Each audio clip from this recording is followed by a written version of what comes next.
what's up, everybody? It's time to do another one of these reviewing the DC animated universe, and that's what I'm calling it this week because I'm still looking for a catchy name.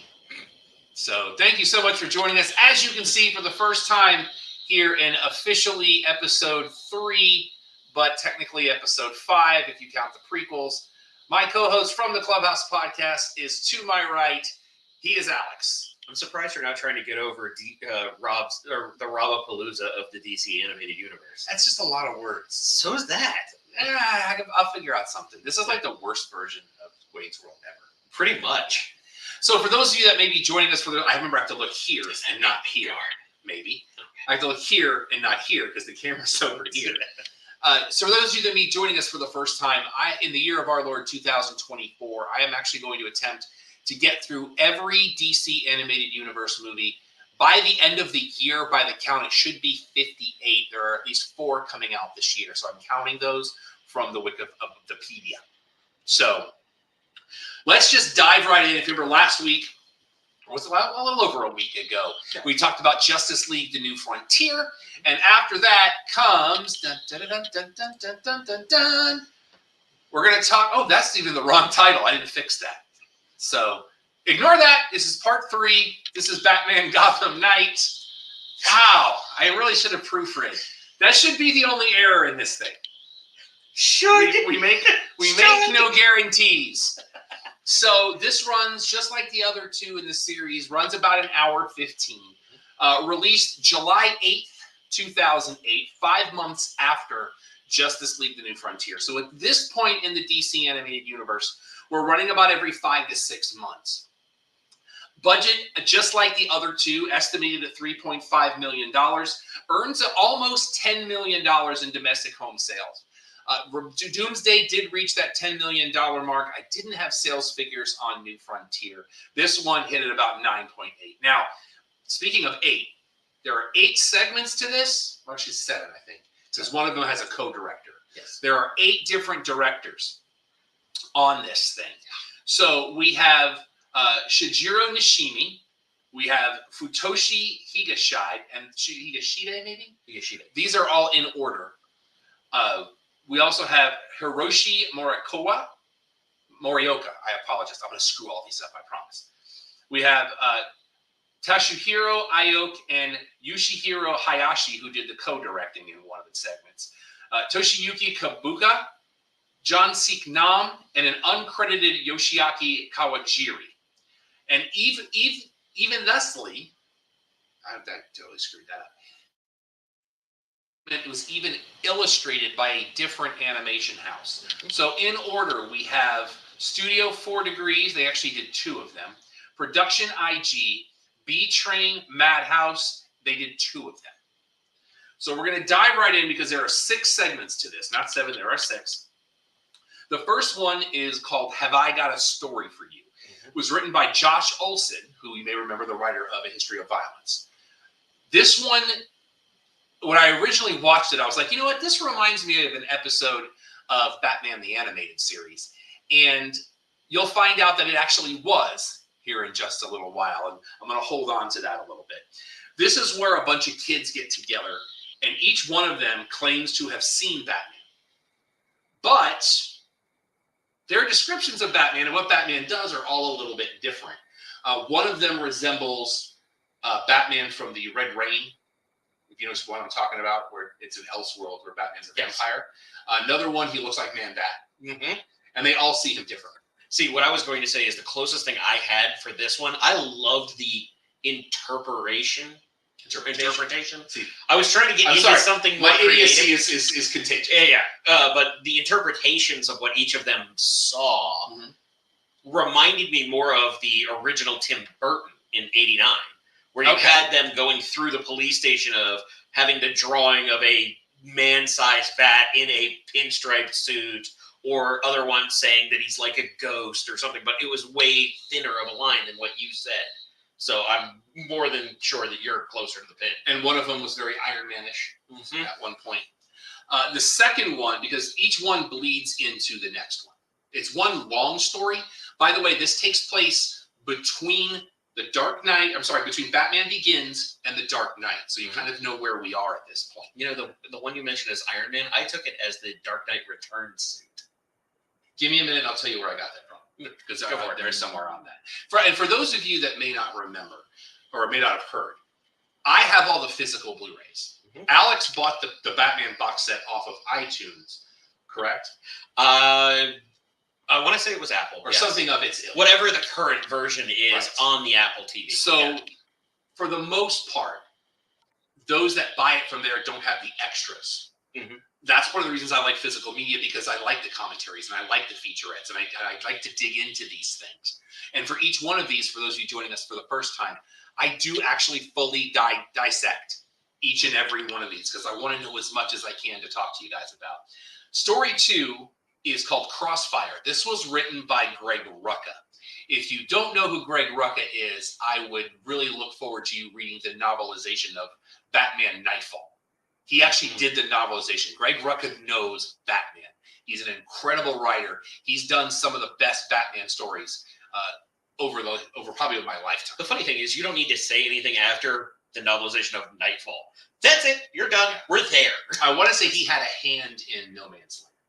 I believe they're connected, because another great novelization. Yeah. When I was in my late teens, early 20s, I went on a run where I did the novelization of like Nightfall, Rise and Fall of Superman, or Death and Life of Superman, No Man's Land. There's another one I read. And I writes because in the novelization, he tells the story, and when he finds a new character, he stops and gives the background on that story, and then continues. I've always enjoyed that too, because it's like, why do I care about this person showing up? Here's why. Perfect. In this one, you have 2 detectives from the Major Crimes Unit, and we'll talk about one of them here in a minute, that have to take in the Man in Black, who was featured in the first story, into Arkham, but winds up in a shootout between the Russian mob and Sal Maroni's gang. Story 3 is called Field Test, which was written by Jordan Goldberg, and this is where Lucius Fox comes into play, because, as we know, Morgan Freeman plays him in the film. And he talks about a new satellite that will deflect small arms fire. And as that's happening, Bruce is going to a celebrity golf tournament with the purpose of investigating the murder of a community activist. And then Batman, of course, happens to be there at the same time, winds up on Maroni's yacht, and there's a big shootout there. Story 4 is called In Darkness Dwells. I almost did completely screw that up because I have a mouse that goes to that computer over here. Darkness Dwells was written by David S. Goyer. If you know anything about anything no one does, David S. Goyer is the writer of the entire Batman trilogy for him. Yep. This is where a cardinal is kidnapped from his cathedral, and in doing so, Batman encounters Killer Croc and Scarecrow, because as we know, Scarecrow was in Batman Begins. And Killer Croc, who may or may not be knowingly working for himself. Story 5 is called Working Through Pain. And after one of Scarecrow's followers shoots Batman in his abdomen as he is trying to make a way to get fixed, he has a flashback to training in India. Excellent story. I really enjoyed that story. But you kind of had a disconnect there. Well, it's for me, I'm more of a visual person. The story itself is really great. It is up there with most any animated feature you get with Batman. My problem is being as visual as I am. And for those that don't know, I only have one eye, so I become hyper aware of it. But when the styles were changing, but the voices were the same, it was causing a disconnect. Now, I also have limited to no experience with any kind of anime style. So there was an adjustment period, and each time the story changed, I was having to have that adjustment period again. So while it is a great story, I feel like I would have enjoyed it more not actually seeing anything, just because of the disconnect it caused. And that story was written by Brian Azzarello, who was another legend in the writing community. I always connect him to the Punisher. Yeah, because he did some good Punisher work there. And the last story is called Deadshot. Obviously, that character shows up. This was written by Alan Burnett, who's worked with DC since pretty much the fall of the Super Friends series in the 70s and 80s. But this is where he's going after Deadshot, but it also has Bruce remind him of his origins, and that appears on a mission where it all comes back together. And the way that gets tied together in each of those segments is a really cool thread that gets all of these shorter stories together. And this did get a theatrical release in Australia, right before an Australian anime festival. I thought it was part of the anime festival. Well, it got that and it stayed in release for a week after. Nice. All right, so let's go through your voice cast here. Kevin Conroy. Of course. Kevin Conroy. You know, and we're hearing now that we may still have... We have one more to come. So they've got some more, you know, as we know, we lost Kevin Conroy in a very, very sad day about a year and a half ago almost now. But the fact that he did some more stuff before he passed, we're very excited to get more stuff from him. Of course, he plays Bruce Wayne Batman. Playing Alfred in this one is David McCullum. But do we mention the interesting aspect with the flashbacks with Kevin Conroy? Go ahead. I didn't know if you had a No, go ahead. I didn't want to step on it. No, please do. But they wanted to bring in a younger cast member to do it. Conroy convinced them to try, and you can tell it's definitely Kevin Conroy, with the more of an immaturity to it, which was kind of surprising for me. But you keep Kevin Conroy, the best Batman, I don't care, come at me. In that character, I felt like that helped me with the auditory during that same one that we were talking about. But I found that really interesting because, as we know, Conroy was middle to older by the time he was doing it. I mean, he was doing it forever. So him being able to do that, I found kind of interesting. Yeah, he would be close to finishing his second decade as the voice, because this was 07, 08. But what I'm saying is I would have loved to have seen, if it was in the features, if they did anything to his voice rather than him just doing a younger voice. I will give you a spoiler alert. Yeah. He did not. Okay. They wanted to. He said, "Well, let me see if I can just de-age him 15 years in the voice," and he did it. That's how they did it. Succeeded. Yep, very much so. David McCallum plays Alfred in this. You can tell that the guy's been around for a minute. Playing Jim Gordon and Deadshot is this face. He's everywhere. He's that guy in that thing. Jim Meskimen plays both roles. Playing. This is one of my favorite pieces of trivia about this. Now, may I ask a real quick question before we get off of the Deadshot actor? Has this version of Deadshot been in other arcs? Because I don't think I've ever seen a, cherry poppin' daddy's Deadshot before. To my knowledge, not this version of it. Okay, it was a very unique take that had me wondering. In what could be one of the greatest moves done, because I'm such a fan of this woman, and the fact that she gets to do this in the role of Martha Wayne and the police dispatcher you hear is the legend herself, Andrea Romano. Nice. We've said it before, or I've said it before, I'll say it again, and I'll keep saying it. If you've watched anything DC animated in the last 50 years, this woman is responsible for the voice cast. And I don't even DC, anything Warner Brothers, Tiny Toons, Freakazoid, Animaniacs, any of that stuff. She is the one that is responsible for the voice cast, and she's a genius, and I'm a huge fan. Playing Thomas Wayne in the very, very limited role is one James Marsden. He's in this as well. And what we've got, and this is about half. I don't know the whole voice cast, but I try to keep it to names or main characters. Next up, we have Anton, and the reason I had to put this in here is because of the connection to it. Anton is played by one Will Friedle, and if you don't know who that is, you might know him from Boy Meets World. Nope. But he's also your main character in Batman Beyond. Yeah. So you've got that connection there. Also, playing Lucius Fox is another legend in the business, and one Kevin Michael Richardson. Yeah, you've heard his voice. Yeah. You just don't realize it because you've probably heard both. And he's an amazing voice actor. Not right now, but IMDb him later and find out some of the great stuff. I want to say he's doing great work in Invincible right now. He's amazing. Also, we have playing Maroni and playing Mole Man, another legend, Mr. Rob Paulson, also known as Yakko Warner. So, and just big fan. He's on my list of, since I've been moderating shows, he's on my list of people I want to sit down and talk about. Oh, absolutely. And the fact that you have talked about that before you were ever even thinking of moderating. He's on my list of people I want to interview. Crispus Allen, who shows up as one of the detectives in the second story, is played by a guy you might know if you watched anything on CBS in the aughts. One Gary Jordan from CSI, OG Mothership, CSI kids. That is Gary Jordan. He's in this. And lastly, the Man in Black is played by George Newbern. So there's that. Really great voice cast in this. The thing is what is it based on? Well, let's find out together, shall we? It's based on the Nolan trilogy, kinda. This actually, it's a lot like the Animatrix. It takes place, as I said, between Batman Begins and The Dark Knight. And just like with the Animatrix, kind of telling different stories revolving around the theme, this is one theme throughout. And with different anime companies, I think you said that kind of threw you a little bit? That's 100% what got me, is because we were having the voice staying the same, but I'm having to figure out who it's coming from because there was such a drastic change. Now, once you hit a groove in there, you can kind of roll with it. Like, Have I Got a Story for You? Very minimal crossover character actor other than those telling the story.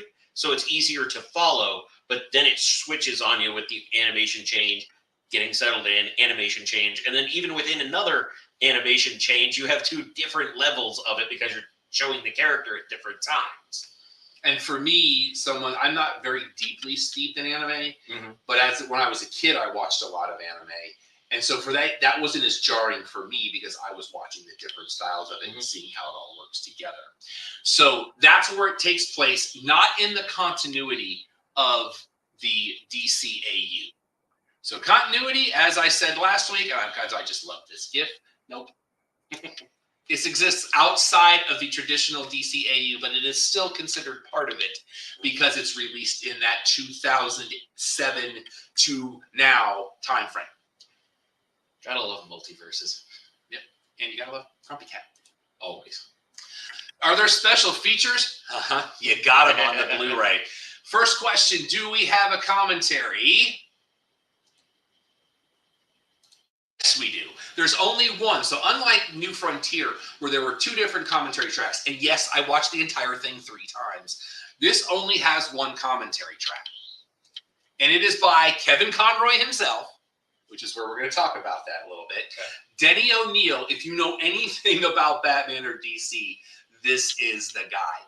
Denny O'Neil has been there forever. He's one of the best minds in the business, especially when it comes to the DC universe. As well as, again, SVP of Creative Affairs for DC, Gregory Novak. He has been in all 3 of our installments so far. He's very deeply rooted in this process, and I kind of like having him there. A couple of things from this. We talked about the Kevin Conroy thing. They refer to the field test version of Batman as Gotcha Man Batman. I'm not surprised at all. That was the design that I hated the most. Like, it worked. It did what it was doing, but there were things about it that made me just go, but I love Gotcha Man. You can. To me, it's fine, but I genuinely was thinking he was trying to fight the plague in ancient Europe or in medieval Europe. Another one of my favorite things in here, and if you don't know the story, I'm not going to tell the story. I want you to see it. He also told the story once when he appeared on Fat Man on Batman. His story, his 9/11 story, he tells in this commentary. If you want to know, I'll tell you off air. But I want you guys to go check it out because it's a fantastic story.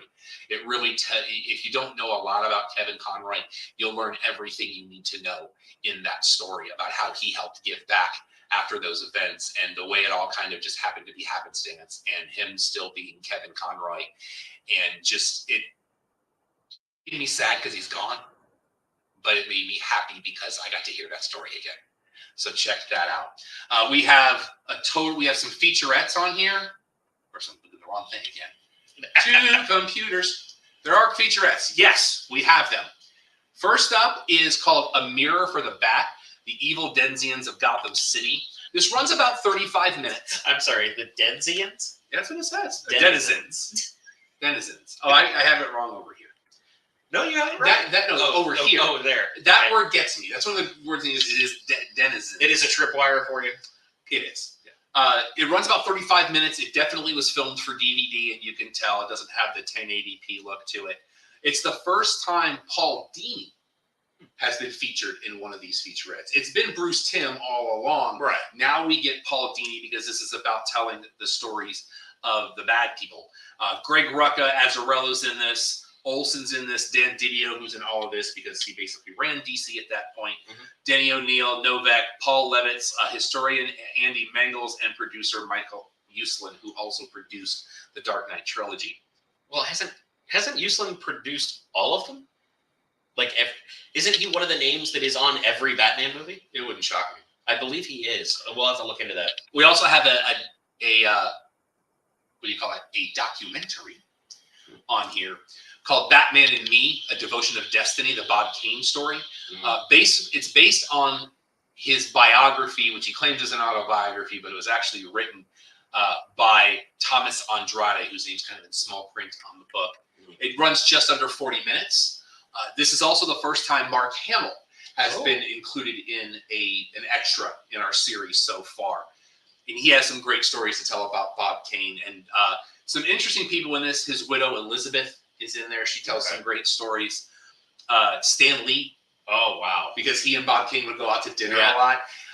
He tells a very funny story about when 89 came out, how Bob bragged about all the money it made.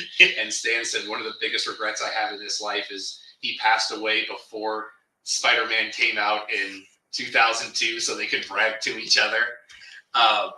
Artist Jerry Robinson, Paul Levitz is in this, Michael Uslan is in this. They do talk about Bill Finger, even though it's a very brief mention. Okay. They do mention Bill Finger. We also have, and this is where we're going to wrap it back around to our beginning, we have 4 episodes from Batman the Animated Series. So just like we did, these are ones that were handpicked. Just like in Superman Doomsday, Bruce Timm picked his 4 favorite episodes of Superman the Animated Series. In this, we have handpicked episodes, and 3 of the 4 do tie to this. Okay. So first off, we have, making sure I get to the button here. We have Heart of Ice. Heart of Ice is amongst people that are fanatics of Batman the Animated Series. This is easily top 5 all-time episodes for people.